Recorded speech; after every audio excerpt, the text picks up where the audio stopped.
Awesome. And Chris's head just popped up. That's perfect. Didn't say anything.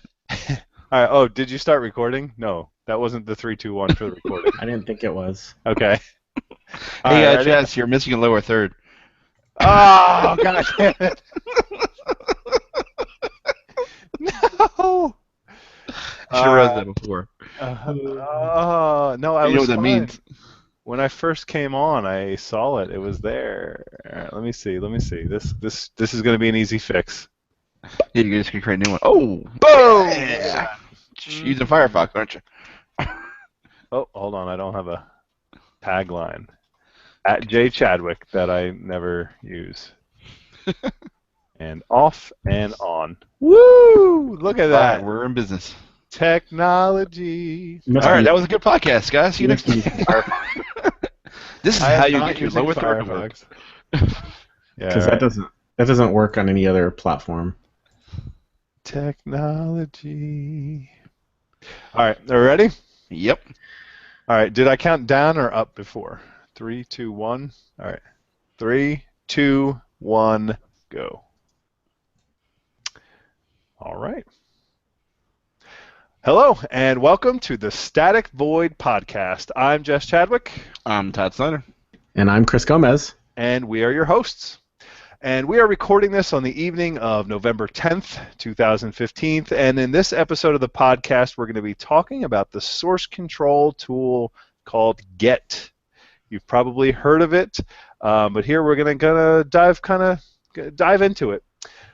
So why don't we'll just start off with basically an overview of what Git is and where it fits in the world of source control and development. You guys want to kick us off? Todd, Chris? Yeah, sure. I mean, I think Git made its first splash all the way back in 2007 when, very famously, Linus Torvalds visited Google to talk about the source control system he created.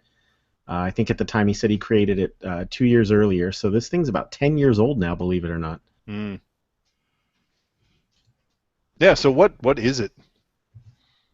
Anybody want to take a stab at that?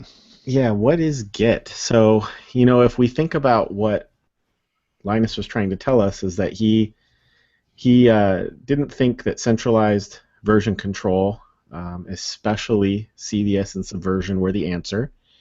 And he had specific things he was looking for in a system, including the ability to work offline on an airplane. And also, I think the other benefit of a distributed system for him was that, as manager of the Linux kernel, he wanted to be able to have a trusted team of lieutenants that would take code changes from people they trusted, and then he would just pull from them when he thought that they had kind of ratified a part of the system, and so he didn't have to manage everything in a centralized system or decide who to give access to. How to manage who gets to create certain things, which is kind of some of the administrative issues you have to deal with when you go with a modern centralized system like TFS or Subversion, right? Yeah, right. So, I mean, basically, I think this comes down to a difference between distributed source control and centralized source control, right? So, Linus Torvalds created a solution to a problem that he had where he was trying to maintain this code base, and he was trying to accept patches and commits from a whole bunch of different developers and basically just kind of optimize that workflow, right? And so it was a very distributed workflow in that, many different developers could have their local versions and they can do whatever the heck they wanted on their local version, but then at the end of the day, when they were done, when they were happy with their local commits, they could very easily get it into his version, his local version on his local machine. And up until that point, he was using, I believe, Subversion? It was on at that point. I'm not sure if he would have ever used Subversion. He was using something else. No, in fact, he talks about it in. Well, he was using a centralized source control system. Yes. Yeah. It was something else for sure. Yeah. So I have a quick clarification. When we talked about centralized versus distributed, in the case of being able to take things from different people, am I actually doing like a peer-to-peer getting into the stuff, or does it still end up centralized at one point, and then I'm getting it from the centralized hub? Yeah, that's pretty interesting. That's what, when you read these kind of academic papers about what distributed source control is, they all talk about that. I mean, if you go and look at the Git handbook, which we can put in the show notes, it actually gives that example, right? So we've got, you, Todd, you have some changes on your local machine, and I have some changes in my local repository, and I want to get your changes, or you want to give me your changes, and you push from your machine to my machine. And that's kind of the academic view. I've like never actually seen that in the wild. I did that Yeah, once. I agree. Right. I interacted with a teammate who was actually literally sitting right next to me physically. I did that once, but that was because our server was down, right? Like our centralized server was down. So in other words, we all had this kind of one source of truth, this one repository, this one central repository that everybody kind of pushed to and pulled from, and that was the central repository.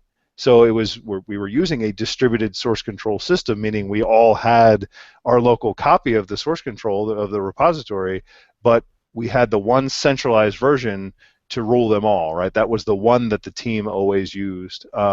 And so, I've seen this, like you said, Todd.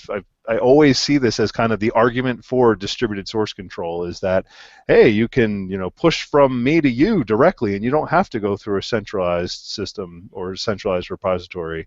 And while that's technically true, like I've never seen it. I've never really seen it. Mm-hmm. Yeah, I agree. I think that really the craze didn't necessarily start with Git. It started more with GitHub, right? Yeah. Those folks figured out a way to make it intuitive and easy to host source control online. And this was not a problem that folks hadn't attempted to solve. I mean, SourceForge was the king. Yeah. Microsoft had Codeplex. Google Code, or there were Google Code. Yeah. And I still do think that it was a time when SourceForge was the king, and that's where you expected to find open source projects and distributions. And then all of a sudden, it was the big migration to GitHub, and you can point a lot of it to that they figured out some concepts that made online open source social coding easier. Does that have anything to do with Git? I'm not sure. Yeah, right. I think Git is really kind of a vehicle for doing that. I think you're right. I think they really solved social coding and collaboration more so than just using Git. I think Git is just kind of the back end that really makes all that easy, but it's just kind of an implementation detail. It was a tool at hand that made sense for them. They're trying to do it, sounds like. Yeah, but so I saw that as well too. Is that we saw years ago there was like a handful of these authoritative sites. There was like SourceForge forever, right? There was SourceForge, there's Codeplex, Google Code. Now Google Code has officially closed as of I think like a couple years now. The project homepages are still up there. If you had your project up there, you didn't get kicked off. It's still up there. But I mean other sites like Codeplex are effectively shut down now, because if you go to any project homepage on Codeplex or Google Code, or probably even some on SourceForge, I haven't seen them lately, they all say, hey, site's closed, now move to GitHub. Go follow this link here to go to GitHub, right? We've moved. And it's actually frustrating for me when it's not. I've run across a couple of projects, believe it or not, that were hosted on Codeplex, and when I went to the site, I hoped and prayed that they had said, oh, hey, now we're hosted on GitHub. And when it wasn't, I was actually frustrated and said, I don't know if I really want to deal with this project. That literally just happened to me last night. I found a project on Codeplex, and I said, oh, man, I hope this isn't actually hosted here. Right. Please tell me there's a GitHub version. So now it's like, to be relevant, you have to be on GitHub. Yeah, exactly. Well, ask the ASP.NET team, right? Ask the .NET Core team. I mean, that's to me is when they decided to go on there. That was big news. That was industry-changing type news. That Microsoft has that level of trust with a one source of put all their source control. But a kind of thing that's always kind of struck me as, and we're talking about Git, is understanding there's Git and there's GitHub, and they really don't sound like the same things to me. It sounds like GitHub is somewhat still centralized repository. It just happens to use Git as its back end.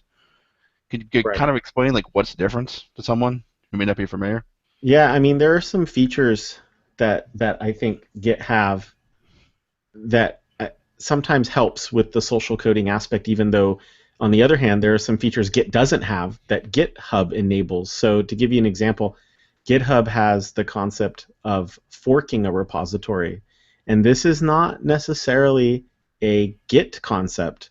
If we take the example of Jess has a Git server, Todd has a Git server, I have a Git server, and the three of us, we set each other's servers as remotes. So that's a Git concept, that in my repository, I would set one of you as a remote or both of you as a remote, and then I could, if I had the rights to, I could push to your repositories, or you would simply just pull commits from me.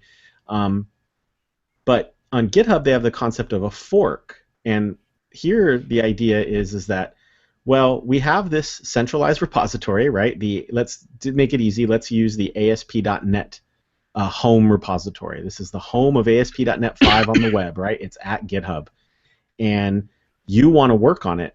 Well, guess what? I don't have push rights to work on that repository, so cloning it is kind of worthless. If I clone it and I just do a git clone and the name of that repository, and I get a local copy of that repository, I don't have the ability to use git push to push any of my changes back.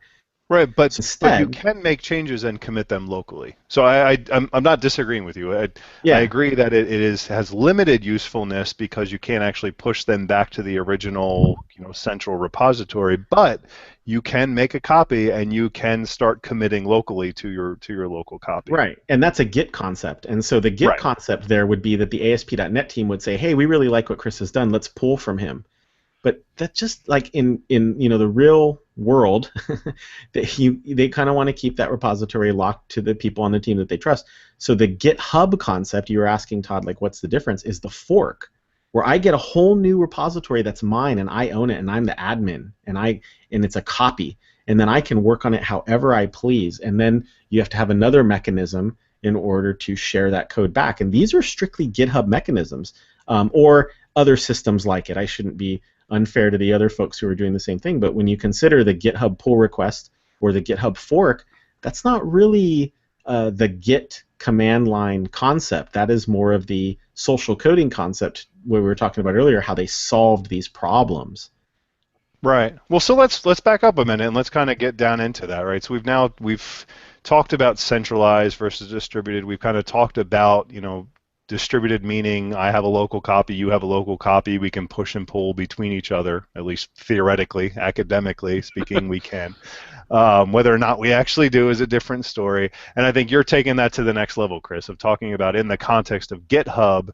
Now GitHub allows you to push and pull between repositories hosted on GitHub, right? And you do that by forking them, which is a GitHub concept, which makes a clone, which is your, quote, local copy, local to GitHub. I don't know if that makes any sense, but you're making your own copy that you're an administrator of, like you just said, and you're committing to it, and then pushing back your changes through a pull request, which is basically just saying, hey, I recommend that you accept these changes, right? Yep. Right? You're saying, I've made these here, I'm presenting them to you for your acceptance, and if you accept them, then you can pull them into your authoritative repository, right? And in your example, ASP.NET Home, right? The authoritative repository that actually owned and maintained by the Microsoft team. But so that differs from the more old school way of centralized source control, right? Which is you have one central repository. Which we've been talking about central repositories here, even in the context of distributed source control. But the difference here is that when developers get local copies of a centralized source control system like Subversion or TFS or something like that, they're actually getting a copy. They're not getting like the full history or they're getting the latest version of each file effectively, right? They're not getting like the full history and everything. And in distributed, you're actually getting the full, complete history, and you're effectively getting a backup, a full clone, right? Yep. And so with the centralized repository, everything exists on the centralized server, and then that is the source of truth. That is the ultimate source of truth, and there's no recommending changes. You either commit or you don't, right? And to your point, if you don't have rights to that central repository, then you can't commit to it, and you're done. I mean, what do you do then? Right. In the centralized world. So, Jess, when you're saying that you actually get a whole copy of all the history, that sounds like that opens up a lot of interesting scenarios. You potentially could want to make some changes to something, but actually get an older version and see, like, hey, we made this change and it didn't work out the way we wanted to. It doesn't perform well. Let me roll back to the other change. Yeah. Refactor it a different way. I don't know. I never really thought of it that way. That I always thought we were always still getting that latest copy. I didn't realize when you did the distributed, you ended up with all the history, and sounds like you could almost, you said, roll back changes, look at different things, do analysis and things like that. That seems to open up a whole lot of more interesting things. And tying back to Chris's original comment about Linus doing that, for someone who's trying to maintain Linux, it makes a lot of sense, right?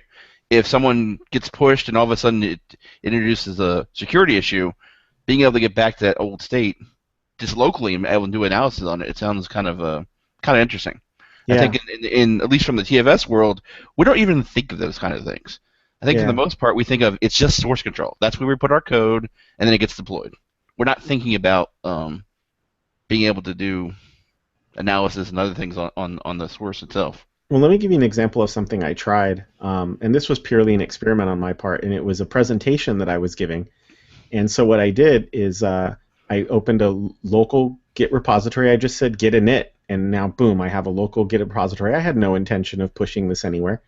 And then what I did is I committed one at a time each step of the way in this presentation.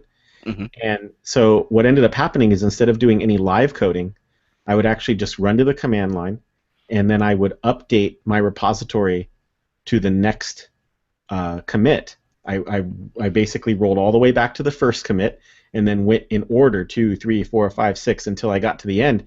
And I didn't do any live coding. And really what happened is when the changes were made in place, I would just say, okay, Git, move to the next commit. And magically, at least it seemed magic, the folder was now updated with the state of the files at that point, and I would just show everybody, hey, here's what I did in this next step. It was an experiment I tried because I typically live code in my presentations, but I just wanted to say, hey, let me take that burden off myself and see what happens if I try this. And so it is a different kind of scenario that opened up there. Well, but you could have done that with a centralized repository, right? You could have done that with Subversion or TFS. If I installed TFS somewhere and I didn't have that on my laptop, or if I put a Subversion repo, which is a little easier to do on your laptop, sure. So in other words, you need that central server. So TFS, Subversion, CFS, or CVS, sorry, they all have basically hosted servers that are effectively web servers or right. or the like. TFS would be really painful to put on your local machine. Now, installing a Subversion or CVS server on your local machine, doable, but not probably the way you would go about using it. So if you were already a Subversion user, you probably just installed the client and called it a day. Right. With Git, that you have this functionality no matter what you do. That's just the client. The client is the server. It's the same right. thing. Yeah. When I was researching on this, I found a quote from Linus Torvalds, the creator of Git, who said basically he had experience with creating file systems, so he just made a file system. So that's effectively what it is. So you just take a folder and you turn it into this source control historied filed system, and it's local. Yeah. Maybe you could argue, I mean, that's how any file system works, right? I mean, when I delete a file, it's not really deleted right away. There's a history to it. So it's interesting. And then, like Chris, the example Chris gave, I think when he described it, it's like, oh, that just makes sense, right? Instead of like, how would you do that if you didn't have Git? You'd have separate files, or you'd have a history somewhere else. Actually, using the tool to help you to do the presentation, it's interesting. And again, I think that's to me is the one thing we talk about distributed opens up this whole other world of what are these other interesting things you can do with it. It's not just source control anymore. Yeah. You can do things like that, or like I said, do some kind of analysis or other things on it of this history of what you're trying to do. Yeah, right. But so you mentioned history, Todd, a couple of times, and analysis, basically going back and analyzing changes over time, I assume is what you're talking about. And again, I mean, that's the kind of thing that you can do with centralized source control, right? So this isn't necessarily a benefit. And in fact, with distributed, or at least with Git, you can actually go back and rewrite history. Yes. Which is one of the really powerful things and really, really dangerous things, where I can actually go back to a commit that happened months ago, right? And I can say, forget all of that. Yep. And then push it. And literally just delete history, remove history. Right. Which, Rewrite when you're history. talking about, when you're talking about source control, and the whole point of source control is to provide that backup, basically, Yeah. that history, and you can just go in and remove it, delete it, kill it completely. That's incredibly dangerous. I mean, it's incredibly powerful, I guess, if you want it, if you need it, but it's incredibly dangerous. I think that compares to a centralized system, whereas in TFS, I could still do the same thing, right? If I wanted to roll back to where I was 2 months ago, I could absolutely do that. I can go into TFS, I can right-click on that change set and say, roll back to this change set. And that will basically commit changes that make my current files look like the files that as they were back then. But that is a separate commit. That's an additional commit in the commit history. Yeah. Whereas with Git, you're actually going back and you're erasing history rather than adding to it to make it look like something that it was earlier. You're actually just erasing history all the way back in time, which is an interesting differentiation, I think. You can even cherry pick commits. You can say, I just want that third commit out. I've done that. That's it. And so the thing about it is, it reminds me a little bit of early. I guess I got to go back about 10 years. For quite some time, like a system like SourceSafe was kind of the standard. And remember how you would check out a file and the word checkout meant it was locked? Yeah. We don't use that terminology anymore. A checkout today really just means a get, and I don't mean a git, I mean get. It's just I'm getting the files down. But there was a time when that meant checkout, and what were the kinds of problems we used to have then? The developer went on vacation. Well, so there's went home. All kinds of problems.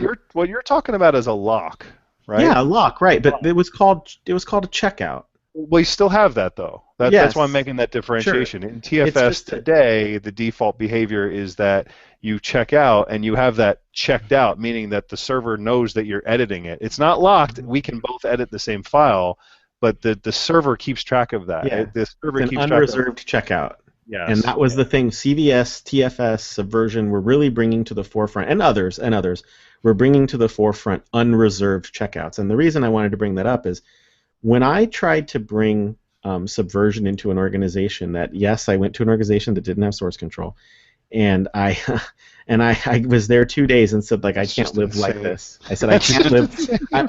I was there on my second day, and I said to my new boss, I can't live like this. We need source control. And he actually, his eyes lit up and said, bring it in, and it'll be a nice win for you, right? So I did. Well, hold on. I want to get into this a little bit. When you say they don't have source control, what does that mean? What did their source look like? It was just a folder on. There were some folders server? on shares, and they managed they had this versioning strategy of yesterday and today, and so they basically kept copies of the last 3, and then the third copy was a zip copy, and then they would throw that away and zip the second copy. You had source control. That's it. I'm being dead serious. That's a source control system. It's just not a server. Okay. Yeah. Right. And some aspects of it, it was actually not quite as good as I even made it out, but still. It sounds like a half-ass solution. It was pretty. Yeah, I mean, it was just really the source control. I'm going to change the person's name to protect the innocent, but the source control had a name. It was a person. It was like Steve. He was source control. You put the files on his file share, and you kind of zipped him when he got around to it, and that was source control. And I was like, this isn't going to work. And believe it or not, Steve fought me. And so did a couple other developers, because I wanted, and so I wanted to bring in Subversion, and it wasn't because I wanted to do the hot, cool new thing. It's because I didn't want locked files.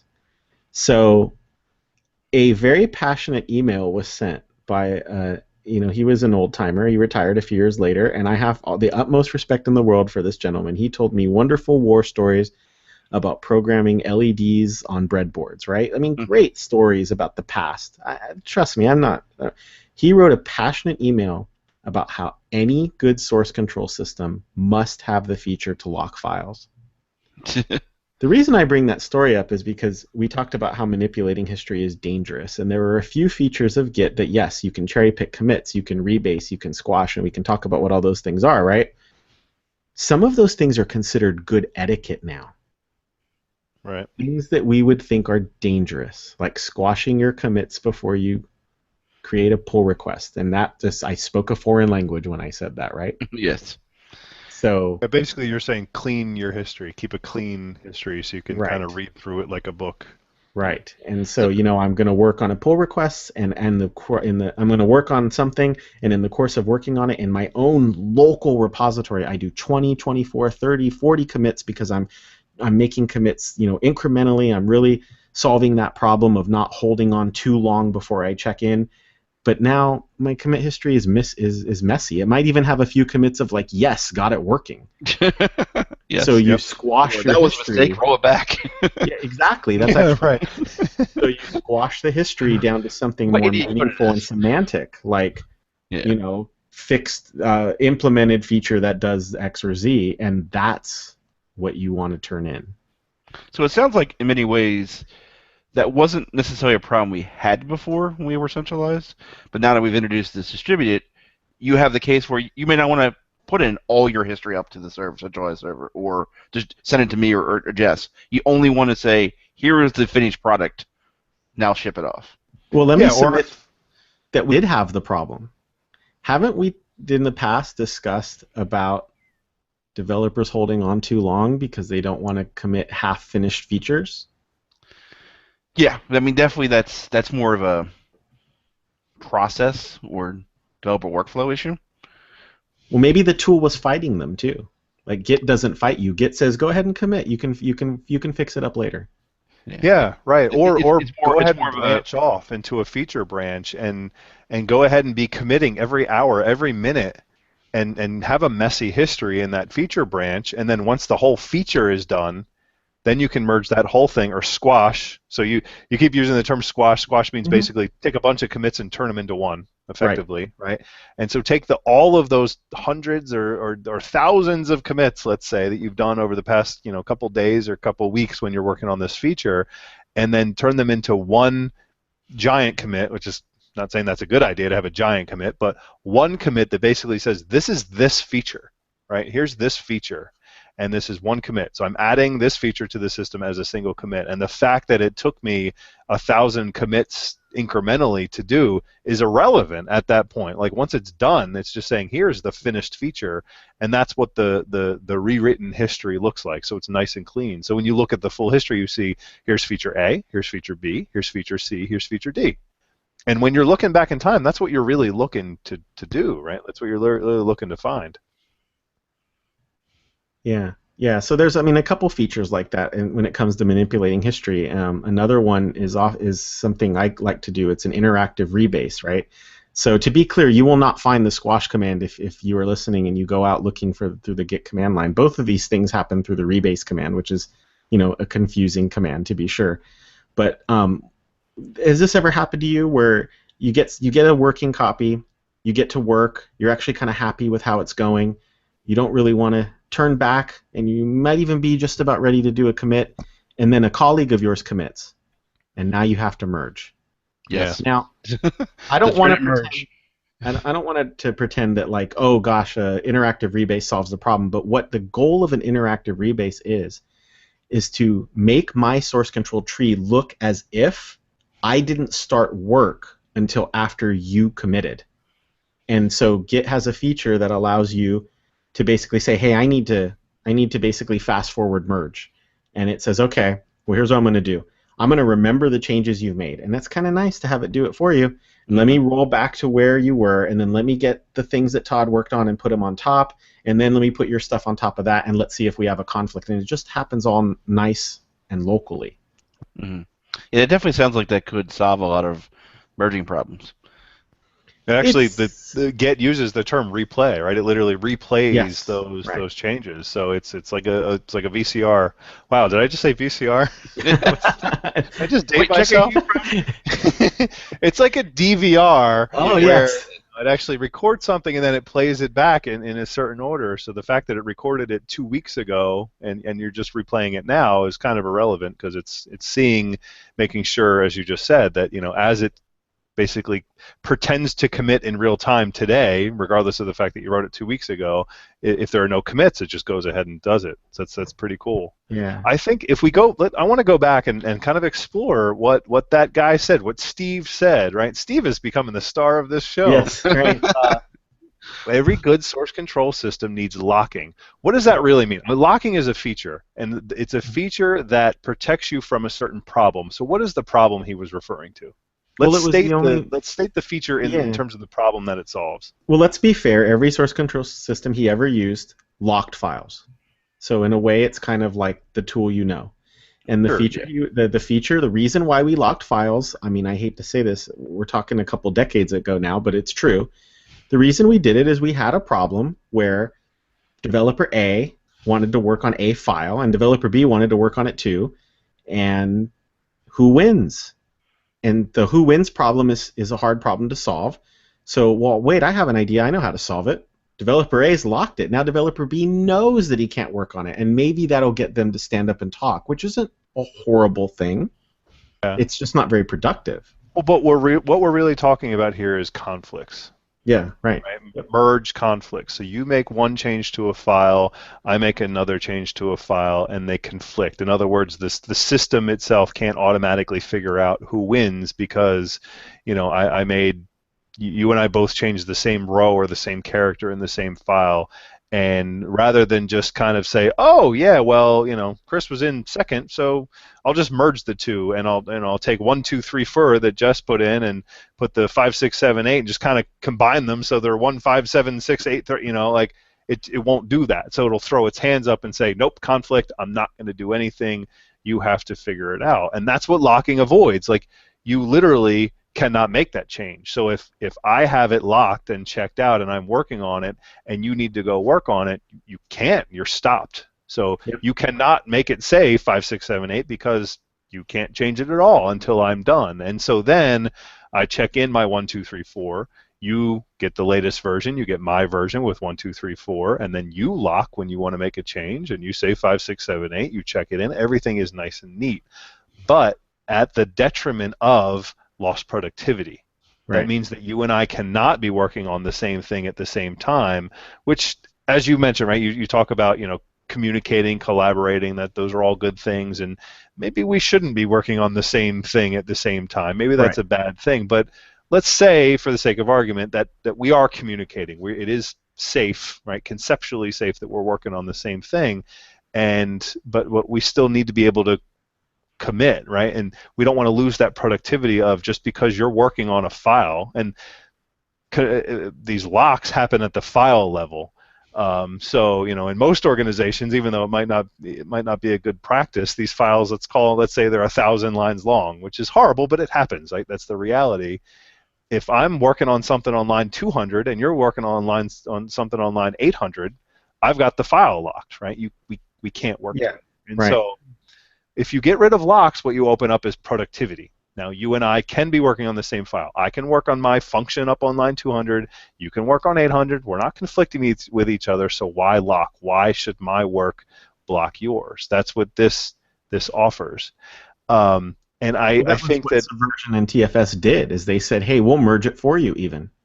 That's what they did. Until we can't, because you worked on the same section of code. Right, and the tools were various levels or various abilities of intelligence for merging things automatically. But that was also the reason for branches, right? So you're saying, okay, I'm going to make such significant changes that I'm actually going to branch the whole thing off. So I'm going to work in my own little sandbox over here. So you work in this branch and you get the whole thing, locking or not, right? You lock the heck out of this, right? Because we're not even working on the same files anymore. They are linked together. They're kind of conceptually the same files, but they're different versions, so we can lock or not lock. But then that just kind of delays the inevitable, right? We're still potentially making different changes that may conflict when we go to merge them back in. And so a lot of developers, and I've actually worked in places where they say no branches, right? You cannot, you can't branch. Well, you don't have the right to create branches. Or yeah, right. I mean, it's literally they've outlawed branching to the point of actually disallowing it via security. But the reason they're so scared of branches, it's not the branch, it's the merging, The it's merge the is the conflicts pain. that happen, right? Well, I mean, you've all dreaded like saying, "Hey, we've done a lot of work in this feature branch." I mean, you dread the merge in Subversion or TFS or whatever. And listen, I'm not going to try and say like Git solves the problem. If the code diverges enough, it will be difficult to bring two lines of development back together. That is just life, right? Yeah. There are some conflicts which are true conflicts, right? So if we take away locking and I commit 1, 2, 3, 4, and then in that same space in that file, on line 40, character 1, you put 5, 6, 7, 8, and I put 1, 2, 3, 4, who wins? There is no intelligent way to figure that out. A human has to look at that. Right. Last wins. Whoever takes the last. Who's last, though, right? To Chris's point, he talked about replaying, right? So I actually wrote mine 4 months ago, but I'm not just now getting back to rebasing and replaying my changes. You just wrote yours yesterday. Who's last? Are you last? Am I last? Well, no, that's what I'm saying. Like in my local history, I checked in 4 months ago, but now I'm replaying those changes, and they're getting played back as if they're happening today, right now. So now I'm last? No, I wasn't last. I was, 4 months ago. It's all a matter of perspective. It's all a matter of perspective. So a couple quick comments about I think the problem that Chris was really describing with the lock, I think in many ways that was trust. People didn't trust source control systems. I mean, in his case, they didn't even have a source control. They used a file system. Yeah. I think over the last 20 or so years, we've evolved from no trust to having some trust. And then we're kind of reaching now, where at least my opinion is, where people are starting to think of, okay, source control is part of everyday life. And now we have like Git and GitHub, where now we're basically saying source control isn't just internal to an enterprise, it's open to the whole world. And I think there is some apprehension to people wanting to jump aboard because they don't want to say want their source exposed to everyone, or they're afraid what would happen if they publish code or something they have. So I think a lot of people equate Git with GitHub. And I think that's a mistake. Right, I agree. Because Git may solve some problem you have. It isn't necessarily you're putting your code out to the internet for people to see. Yeah, definitely. It's quite the opposite. As Chris said in the beginning, Git is, you can just do it on your local server. You don't even have to install a server or anything on your local machine. You literally just install the Git client, initialize a folder, and you're good to go. Like you'd never even have to leave that folder, let alone your local machine, to take advantage of Git. So I think the real benefits really shine like in an open source project, and it's because the open source project has all of the problems that need to be solved by really the social coding system, and then Git helps with this too. I think I mean I really do. And so, for example, you want to run an open source project and you want help. You don't want to be the only person working on it. But the moment you get to that state of I want help, who are you going to give push rights to in the traditional world? Yep. So you have that problem to solve, and what the Git/GitHub combo, and you could also use Bitbucket, or you could use Visual Studio Online, or anybody of these Git repository hosters. Is the problem it solves is that I don't even know Jess, right? I've never even met him, and he wants to solve a problem in my code base, so he forks the repository, something he owns. He commits to it. He then creates a pull request saying, I think you should take these files. And here's another thing. If I've moved on from where Jess is working and he goes to create the pull request, in most of these cases, the system is going to tell Jess, I'm sorry, your pull request isn't going to automatically merge. So the pain is still inflicted on Jess and not me as the open source maintainer. Because now you've got to work to make your pull request not make have your code work. Before you even offer it up for me to bring it in. And it relieves the open source maintainer. So don't get me wrong, I do think that the problems that are being solved by GitHub are to allow a small group of people to open their code to the world and push the pain away from them. I agree.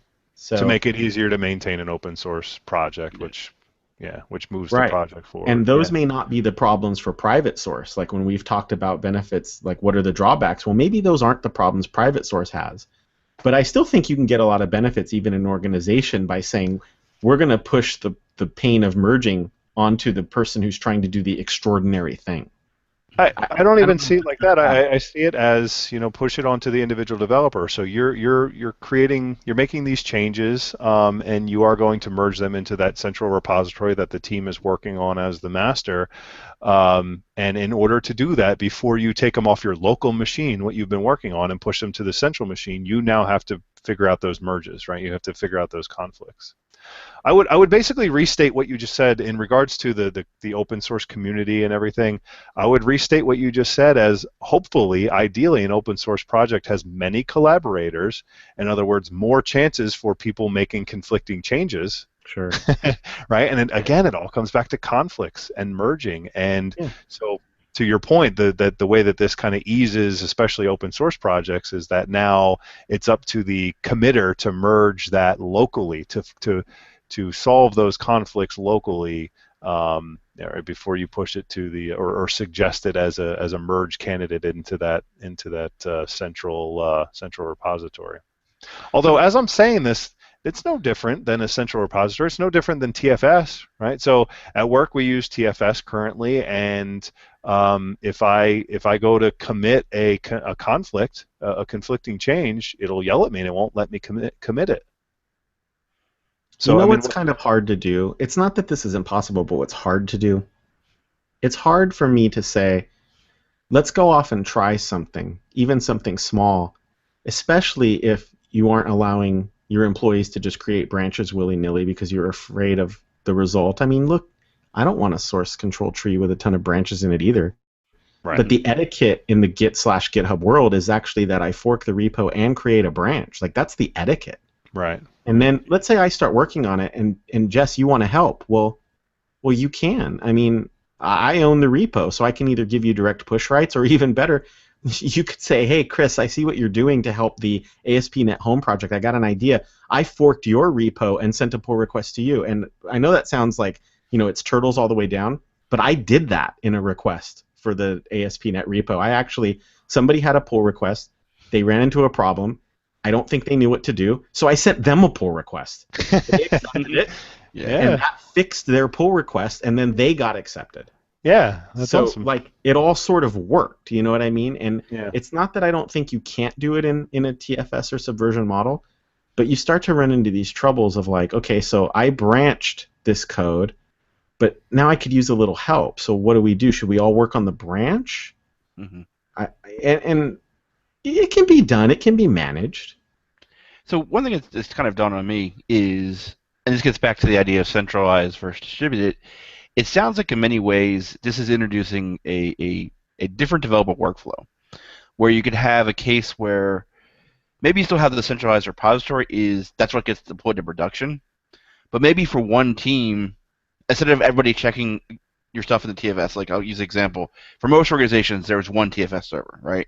There's one centralized for the entire organization, maybe thousands of developers using that. And part of the challenge is they usually lock it down, right? You may not be able to create branches, or you may only have access to certain files, and all of a sudden now I want to help Chris with another project, and we have to go through all these different layers in order for me now to have access to your stuff. I once worked at one place where they literally assign you to a team, and that was an NT group, and that's how you got access to TFS. And then if you kept switching teams, you had to wait 2 or 3 days to all of a sudden have access, even to get the code, let alone make changes to it. It sounds like, using sort of Git as the example, we could almost have cases where developers for Team A, they're working in their own little Git repositories themselves, working individually, working on things. Then when they're all said and done, they can push that final piece up to the centralized server to then get published and stuff.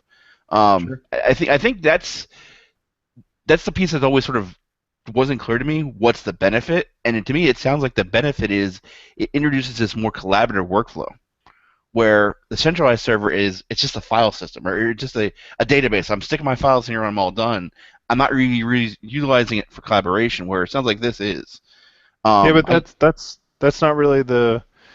I don't really see the benefit there either, at least in regards to centralized source control, right? Because I can accomplish the same thing with TFS. I can create a branch in TFS, if and you have then access to it. and then the feature. if you have access, well, yeah, That was my point. And are you going to give every developer that access? Whereas with if even if we used a centralized system, we got GitHub for Enterprise, or we got GitLab, or we got Atlassian Stash, which are all Git servers that you might install in the enterprise. Even if we did that, even the lowliest developer can fork the repo, do some work, submit a pull request, and there's no friction of administration. That's kind of the benefit that I see. Whereas instead of having to think ahead of time, how should we set up our centralized system so that Who has we the right to protect do our what? source control, we protect our assets, and then decide who does what, like that friction just goes away. You say, Well, but okay, this sounds like a workaround, right? This sounds like a workaround to corporate security that is locking down your TFS server, right? Presumably, they have some reason for locking it down and not allowing people to create branches. And so systems like TFS specifically explicitly disallow that, right? You literally cannot perform that action. And now what we're saying is this tool, Git, or even just distributed source control in general, allows you to make local branches at the very least, and may even allow you to push those local branches to create remote branches on the server. It all just sounds to me as bypassing this security, right?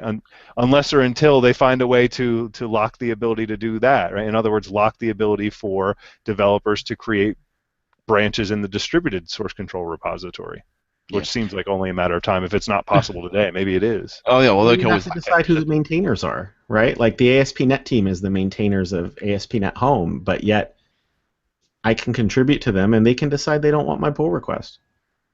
So we keep mentioning the word pull request, and let me kind of describe what I understand it to be and kind of relate to back to what we were just discussing. It sounds like to me, when I traditionally work at TFS, I have one centralized piece, right? It's the source control for my project. I'm making changes, I check it in. Now it's there. Everybody can get latest to it. It sounds more like a pull request is I've made my changes, I've put this into some repository. It may be locally, it may be another branch or something, and now I'm telling the master system or the people who control the master system, hey, I have a change for you. Mm-hmm. And then they get to decide whether they want to incorporate that change into the centralized system. Yeah. Or the centralized repository. I want to hate to use the word centralized, but into their repository. While we could sort of do that with TFS, I feel like if I try to do it with TFS, there's a bigger barrier to do that. And maybe I'm looking at this wrong, but that to me is sort of what it is. But can we kind of describe pull requests? Did I describe it right, or is there a better definition? I mean, I think it's pretty close, right? Like, if I basically fork the repository you're working on, and then the only reason why you create a branch is because then you can give it a descriptive name. That's not actually technically a requirement. I make some changes, so let's say there's one or two commits, or if I'm following the etiquette, I squash it to one. I certainly don't want to send you 24 commits. That's just not considered nice, right? Just to fill up your history with like 24 commits. The pull request is basically saying, here, I think you should take these commits, and they should be part of your history now. And then yes, as the maintainer of that repository, you're saying yes or no. Now, to give you an example of a corporate scenario, we did use this at my job for a little while, where my team, we were all maintainers on our project. We all were. But we made a little rule that said we still want to take everything by pull request. So I still submitted a pull request for work I wanted to do, and someone else had to perform the automatic merge. What was the purpose of that? Automated code review. Yep. So that the pull request was hanging there, and someone else on my team took a look at it. Did they take an in-depth look at it? We didn't set that requirement. You could set that requirement, but we didn't. We just said, look, someone else has to do the merge. So someone look at it and say, oh, Chris did this. Let me take a look at it. Or maybe even this. I'm not just going to take a look at it. I'm going to bring that branch down and run it and test it. Well, okay, but cool. Again, going back to centralized source control, I can do that same thing with TFS, right? I can create a per user branch, assuming I have permissions, of course. I can create a per user branch of that project, and I can check into my heart's content, and then I can say, hey, go check out my branch. And if you're happy with my branch, go ahead and get a local copy of my branch, check it out locally, and if it works and it's fine, then you go ahead and merge it into the main. Do you think it's as low friction as the Git workflow? No. And that's the only thing I will compare it to is the friction. Yes, I completely agree with you that is everything you said is a workflow you can do. I wanted to be very clear about that, right? So that's true. We're talking about these things in the sense that, you know, these are the benefits of distributed source control, is that distributed source control allows you to do this stuff. I just am trying to keep pointing out that you can do these things in centralized source control system. But I think enforce all those absolutely practices. Correct. I think you're absolutely correct, Chris, that it's what it comes down to is the ease of use. And I believe, I'm going to quote Linus without actually quoting him, but I believe that's what he said, right? He wants to be able to make quick branches. And so because of the way he did it, branching and therefore merging is incredibly quick, incredibly fast, incredibly cheap. It's something like, what is it, 4K or something, 40 bytes or something, some small amount of space on your disk to actually create a branch, and it takes a fraction of a second, literally, to create a branch. Whereas, oh my goodness, don't get me started on creating branches in TFS. If you've got any sizable code base, that thing could take you minutes, right? It could take you an hour, literally an hour, to create and commit a new branch in TFS. Right. Yeah, so all of that stuff just adds up to very painful. With distributed source control and Git in particular, it's all very cheap and it's all very painless, and you nailed it. It's low friction. So the same concepts, the same abilities, just far easier to do. And I'm going to be honest, I think it shines the most when you couple it with the tools. You're not going to find me running a Git server on my laptop saying like, yes, this is the way to do it, you know, purism all the way, academic Git all the way. That's not where I enjoy it. I actually enjoy it more when I'm coupled to GitHub or Bitbucket. And we've talked about these tools, right? Like GitHub with public and private repos, Atlassian with Bitbucket. They have public and private repos, but the private repos are you have some free private repos, right?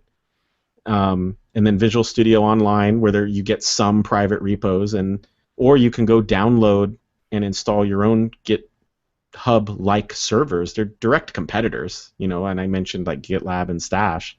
Yeah, or Gogs. I just saw recently a colleague of mine at work just installed it's totally rogue, not at all licensed, but Gogs is an open source. Effectively, it's a GitHub clone. So it has these concepts of very easily going in and creating your own Git repository, just like the interface, literally just like the interface that you use on GitHub, and pull requests and history and even notifications and all of that, you know, social code. Yeah, so I really like, when it comes to the clients you might use, I really like, and you know, they're going to love that, they're going to think I'm getting paid for this. I really like installing the GitHub desktop client, and it's because, for a couple reasons. One is I think the interface is okay, and second, they automatically install for you an extension to PowerShell called PoshGit. Yes. Which puts a really cool like interface right at the command line, so you can see the status of your repository at a glance. Yes. There's also Tortoise Git. People like Tortoise Git. It's a lot like Tortoise SVN. I don't use it much myself. That's not either a pro or a con against it. I just don't. There's a really Swiss Army GUI type tool called SmartGit, and this is like the motherlode tool. It brings up a GUI interface that really will do anything you want. Very powerful. It's not free. Visual Studio has built-in integration now. And the reason I bring all this up is because, have you ever had the problem, and I'm going to pick on Subversion here for a little bit, where if you've got Subversion and maybe you have Tortoise SVN and then maybe you have Ank SVN, which is the Visual Studio integration, I've run into the problem myself where you make a change in one of the two sides and the other side is confused as all hell. Yeah. That's happened to me. In the Git world, I have found that all of these tools work together seamlessly, and I actually think it's the architecture of the source control system itself that makes this possible, where you can do something as simple as change the branch you're working on in the GitHub for desktop GUI, and then you go back to PoshGit and it's changed there. I know that sounds crazy because it did change. The files did change on disk, but all the other tools pick that up without getting confused. And I actually think that's really important, and it continues to, you know, that's another of that frictionless workflow that I keep kind of espousing, is it's all about frictionless workflow. I don't want to, if I'm not fully comfortable with the command line, and I kind of want to go do something in the tool I like for a second, I don't want it to screw up my command line experience, and it doesn't. Yes, Or have to I remember absolutely agree. wherever things are pointed to, right? You think Right. you're pointing to the same thing, and then you make a change, and all of a sudden you're like, where the heck is that change I made? Then you have to hunt it down. I've had cases where TFS where I was on a virtual machine and checked out a file that I already had checked out somewhere else, and it was totally confused. It's like, hey, you already checked this file in? I'm like, no, I didn't. So yeah, I mean, it definitely sounds like this is some of the tooling makes it easier. And I think that's too is it's kind of interesting. You mentioned a bunch of different tools. I know when I first looked at Git maybe 2 or 3 years ago, it felt like I had to learn all the command line stuff, and it seems like over the last few years, a lot more tools have been coming up to get that more of that Visual Studio type experience, whether it be in Visual Studio or outside of Visual Studio. And I think that opens the door up for a lot of people because I feel Yeah. like a lot of people probably heard of Git or they obviously know what GitHub is, but they're like, I want to use this or I'm curious about it, but I don't want to go read a book to figure out how to use the command line. I want to Sure. really get myself started, and then once I get a little more advanced, then I want to dive down and understand how the command line can make myself more efficient and improve my workflow. Right. Yeah. Well, so I agree with you, but the danger there is that you approach it from a centralized source control background, right? And so these concepts are a little bit different. So if you're dealing with pretty much any centralized source control system, you basically have the concept of get me the latest. You know, maybe there's a checkout, maybe there's a locking checkout, whatever. But basically, pull the files from the server. And then make some local changes, and then when I'm done, I commit them back to the server. In other words, push them back to the server. There's no intermediary step. Whereas now with distributed source control, forget about Git, but with distributed source control, there's an intermediate step where you make changes to your working copy, and that's not a commit. And then the next step is commit to your local copy first, and then sync those changes or push those changes, whatever terminology and different distributed source control systems use different terminology, but whatever terminology you use, basically put those changes that you committed locally and push them to that other remote repository. So there's that additional step that a lot of these tools that were originally created and geared toward, or forget about tools. So tools and the mindset, developer mindset, if you're used to these centralized source control repositories, it's very easy to forget that intermediate step, right? You just say, okay, commit. And yes, you committed. You definitely did commit, but you committed locally. And then there's another step after that. Yeah. And some of these tools do a better job of kind of showing you that, like, okay, yes, you committed, but hey, I'm going to make this red or yellow, right? And say, like, well, you're not actually in sync with your remote server. There's another step, right? And really put it in your face. But if you come from that background, you just really have to understand that you have to do that. At the very least, remember that. Yeah. The other problem I have with these tools is they kind of make it very easy to link to these concepts or relate to these centralized source control concepts of branching, right? And so you say, oh, create another branch, and then merge that branch back into the main branch or the trunk or whatever. Whereas, as you keep talking about, Chris, there are different ways of merging, right? You can squash, you can rebase, you can do all of this crazy stuff with history as you're merging. It's not as simple as, okay, make a dozen commits and then merge that history back into the main branch where I can see that full history of those dozen commits. No, you can mess with that history before you merge it back. And these GUIs, they just do, in my experience, they do a pretty poor job, or at the very least, they end up being very complex at actually expressing that and allowing you to do that. I've never seen a GUI offer it except for SmartGit. Yeah, So when I talk about SmartGit being the Swiss Army knife, it's the only one I've seen, and I'm sure I'm totally cheesing someone off who has, like, I have a GUI that does it, but it's the only one I've seen that tries to bring the full power of the command line to a GUI interface. And hey, sometimes more successfully than other times, but at least it's trying. Where the Visual Studio integration doesn't, like, there are things the Visual Studio integration doesn't do at all. Yes, but I would argue the reason for these UIs is to make it simpler. And the moment the UI gets complex, then what's the point, right? The UI is supposed to abstract all this complexity away, but as we're talking about, the complexity, in other words, these powerful features, is part of the allure of it. It's part of the power of the tool, right? And so I know I'm going to sound arrogant saying this. I'm going to sound like the developer that says, well, I code everything in Notepad and everything, but like I actually Sublime. only use the command line. I use the command line tools, and I've been able to do that because really when it comes down to it, I use like 3 commands, right? So when I'm using get, I'll use clone, obviously, to get the initial version. I'll use pull to go ahead and sync up with the local things, and I'll use push to push my changes back. And then I'll use checkout to check out a branch and switch branches. And then obviously I'll use commit, right? And then I will use rebase basically when I'm going from a branch back to like the main trunk or whatever. So I'll basically rebase that branch. I'll use that branch to go ahead and make my dozen commits or whatever. And then when I'm done with that branch and that branch is stable and I'm ready to bring it back into the main branch or the trunk or whatever you want to call it, then I'll go and just rebase, and which effectively is squashing, right? What you keep referring to as squashing. That was close to 3 commands, though. It was like 10. 3 types of commands. We'll let them slide with that one.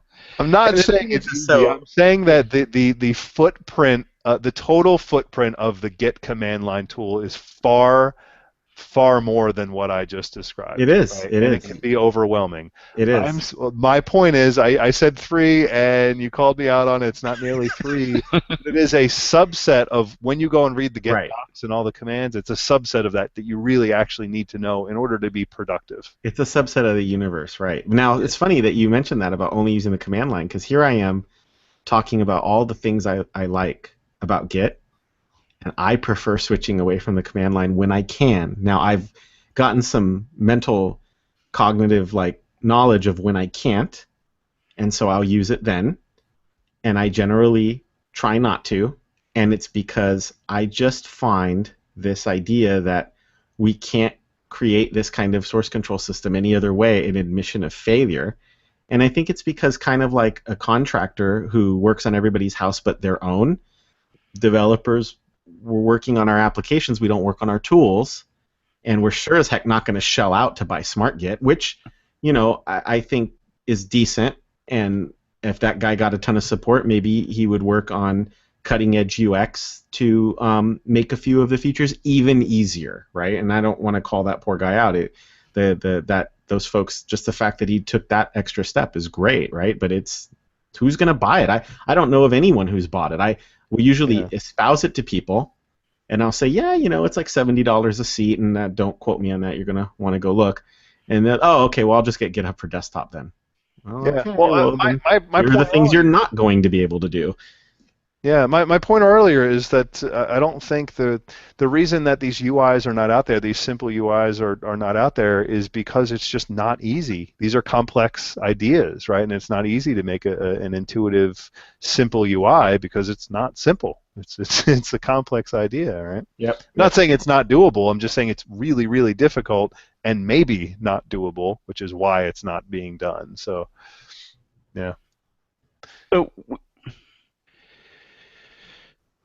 I was just going to say, so if I wanted to get started, so it sounds like I really should learn the command line first. I shouldn't be looking at these tools to make my life easier. Is there a good reference guide or something I should go get to get started? So I think, regardless of that whole diatribe that I just said about the command line being far easier than it seems, I think I do agree with Chris. Like, when you're getting started, go ahead and download GitHub for Windows. And GitHub for Windows is a product. It's an application that is, well, there's also GitHub for Mac too, if you're on Mac, right? It's a product. It's a UI that is built by the GitHub team, and it integrates very well with GitHub, but it is a Git UI, so you don't have to use it with GitHub. You can use it locally. Right. It's really geared toward getting your code onto GitHub and interacting with GitHub. And but it definitely pushes you that way. UI. It really pushes you that way, yeah. But it's a really nice, simple, sleek, clean UI so I would recommend that you do that just to kind of get comfortable. But the point I was trying to make earlier is don't be afraid of the command line. Don't be afraid of these more complex features. Really kind of learn them, and when you want to take advantage of them, don't be afraid of jumping down into the command line to take advantage of them, because frankly, it's easier than trying to fumble around in a UI that is trying to simplify something that is inherently more complex than a simple UI can show. But what the resource that I started, to answer your question directly, Todd, the resource that I initially learned from, and I recently just went and looked at it again, and it's still as awesome as ever, is thinklikeagit.org. And we'll link to it in the show notes, but this is awesome. And he starts off by basically saying, you know what, Git is really easy to understand if you understand graph theory. Right? Yeah. That's the premise. And so he says it in jest. He says it in jest, but then he goes in and he relates it to graph theory, right? Which is surprisingly easier to learn and understand than you'd think. So you also get the additional benefit of learning graph theory while you're there too. Yeah. But it's as you can tell by what I just said, it's a very funny. Sorry, there's a lot of humor in it, but it's a very consumable way to learn it. I still recommend that. Yeah, there's a resource that I think we'll put in the show notes. For me, it was just a guy's blog post where he talked a lot about the social aspect of being a good citizen on GitHub. And I don't think it's a bad read, because even if you don't ever want to use GitHub, it at least gets you thinking about the use cases of why is it that you wanted to do this in the first place. So yeah, I think we'll add that in there too. It was something that I refer to now and then. I'll Google it and bring it up and go, oh yeah, that's right. Okay, that's why I want to do that. Yeah, definitely. What about you, Todd? What's your recommendations? Don't really have one. All right. So I have a couple more tools that I'm not necessarily recommending them. I'm really just throwing them out there. These are bridges to if your team is using Subversion or if your team is using TFS. And you want to use Git, you want to start using Git at work. So this is the situation I'm in, actually, where I'm using TFS source control. My team is using TFS source control, but I happen to like Git and the Git workflow and the cheap branching and all that stuff. There's a couple of tools. There's Git-SVN, and Git TF. There's also Git TFS, but I think that's a little bit older and not maintained. So Git TF is actually from Microsoft, and these are bridges that allow you to interact with and commit to Subversion and TFS, respectively, through a Git repo locally. And so this is really weird. So the caution that I want to give is that you are now kind of bridging the gap of, not just two different technologies, but two different concepts. Again, I was talking about earlier the difference between centralized and distributed source control. But these are something that you can actually start using Git and playing around with Git locally and still be productive. You can actually incorporate into your day-to-day work. So with Git TF, you can go and you can clone your TFS repository, and it will do a TFS clone, meaning it will get the full history locally. Of course, you can't rewrite the history like you can in Git because that's in the central server, right? So you can try to, and Git will let you do it, but when you go and you try and push that back to TFS, it'll say, no, that's not going to work, right? So some of these things will just not quite work when you go and try and push them back. But at the very least, you can play with it, and more importantly, you can play with it with the code that you're familiar with, right? And you can take advantage of, so if you can't rewrite history, you can't rewrite anything that's been committed to the central TFS server, you can do the dozen commits locally and then squash them or rebase them or whatever locally and rewrite your history locally and then just push that one commit when you're done. You can do that, and so that's pretty cool.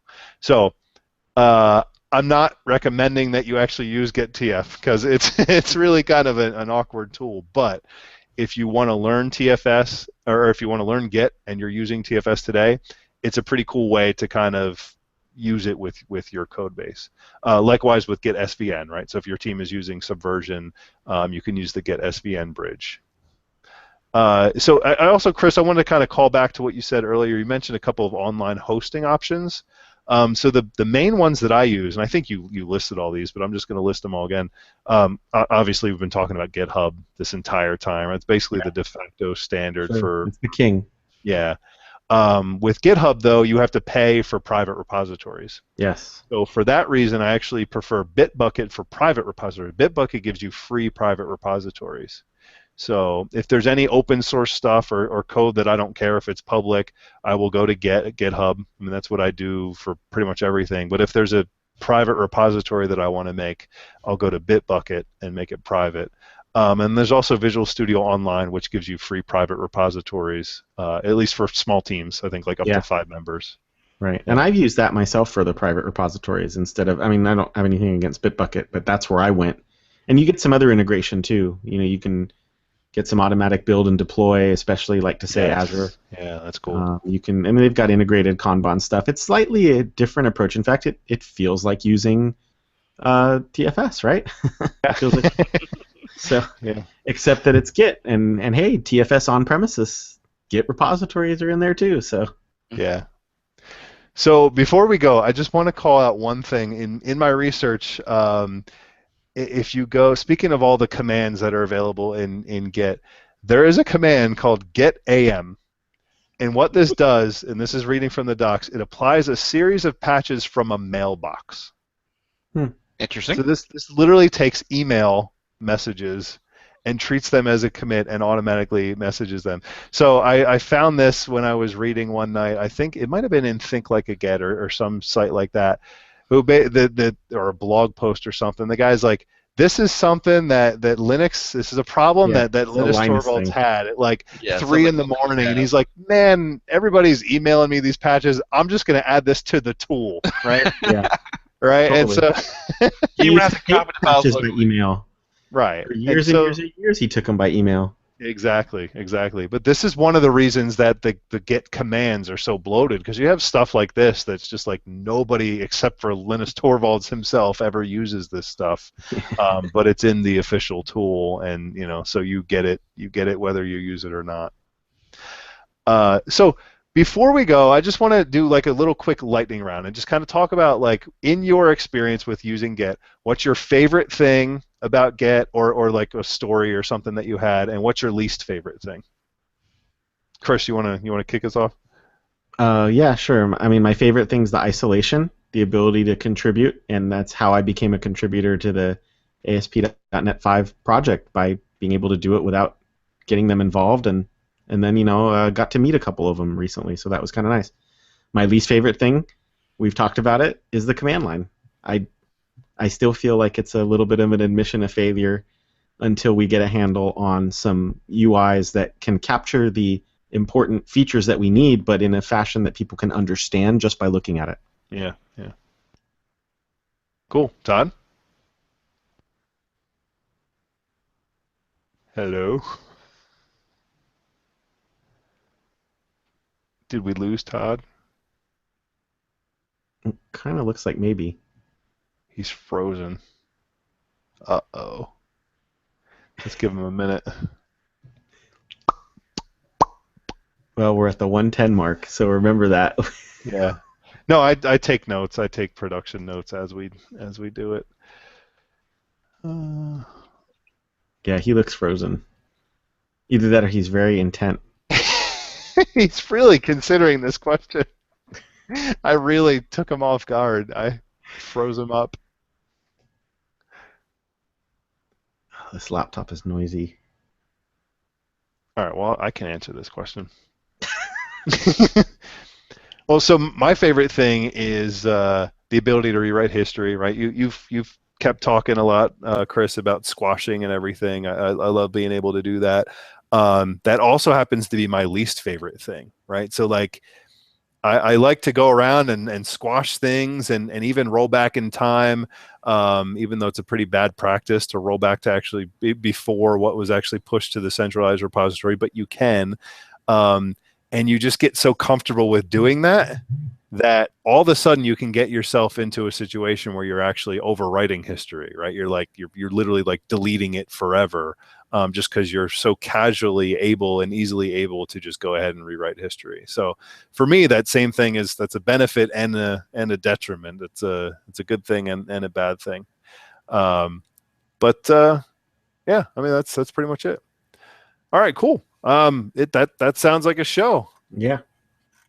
So let me go back to this.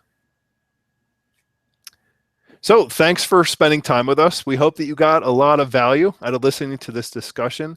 And if you did, please let other people know by submitting a review on iTunes and letting your friends know. It's the word of mouth that's going to help us grow and keep this thing going.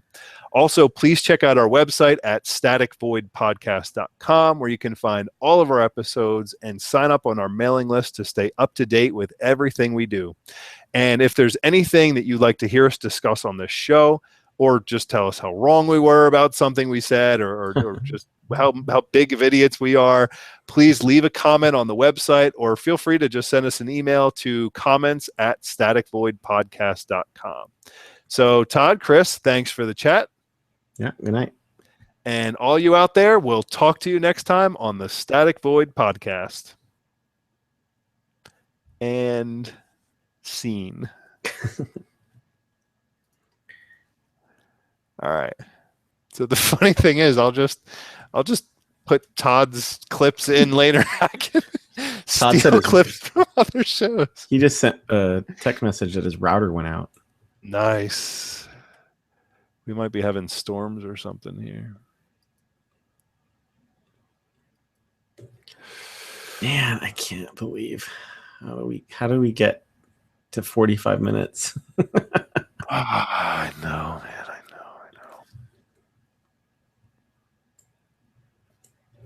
We just talk, and there's nothing obviously to take out. Like this one, I thought it was good. Like, I don't know. The only thing I can think of, especially just looking at the waveforms when you're actually looking at the audio file, is that we each talk for a long time at a time.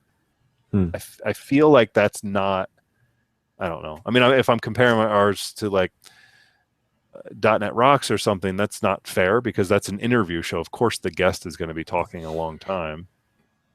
Yeah. But it's like, I take a long time to say something, and then you take a long time to say something, and then Todd takes a long time to say something, and everything that we say is valuable, but it all adds up to a really long time. Yeah. And I try not to I'm trying generally not to repeat anymore. Yeah, and it's tough.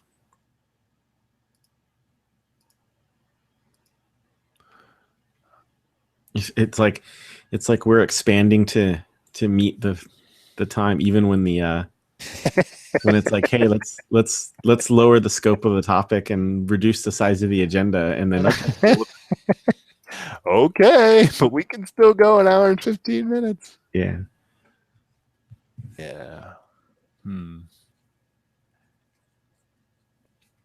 Yeah, I mean, I'm paying attention, and there's just not much. Even some of the goofs and stuff that we did, like just a couple seconds here and there that I'm gonna. This is gonna be pretty easy to edit. Somebody, who was it? Oh, John Galloway was telling me there's a feature somewhere in Audacity that it clips. It's basically like the radio cache box where it clips gaps. That's the thing. So he was talking to me about podcasting, and he's like, "Oh, dude, here are the things you got to do. You gotta apply noise reduction. You gotta look at, I think, something he called dynamic range, and then something else." And I was like, "Whoa, dude, I'm gonna have to get an email from you." And he's like, "Oh yeah, just let me know." I'm doing all that. Okay, well then I'll tell him. I'll tell him Jess has got it. We don't need you. Well, no, tell him send the email to me because I'm the producer. But I know I'm doing that. I found a plugin for the dynamic compression. Yeah. But the noise reduction, that's up to you guys. You got to take like a clip of silence, of room noise. I'm doing that 20 right seconds or whatever. Yep. Yeah. I'm running it right now. Yeah. Especially because my old laptop is so much quieter than this beast that I'm running this on. Oh, I got to do that too. Let's see. So yeah, I mean, it was cool. Like I just sort of like had said like, yeah, we're trying to start a podcast, and you got all interested. So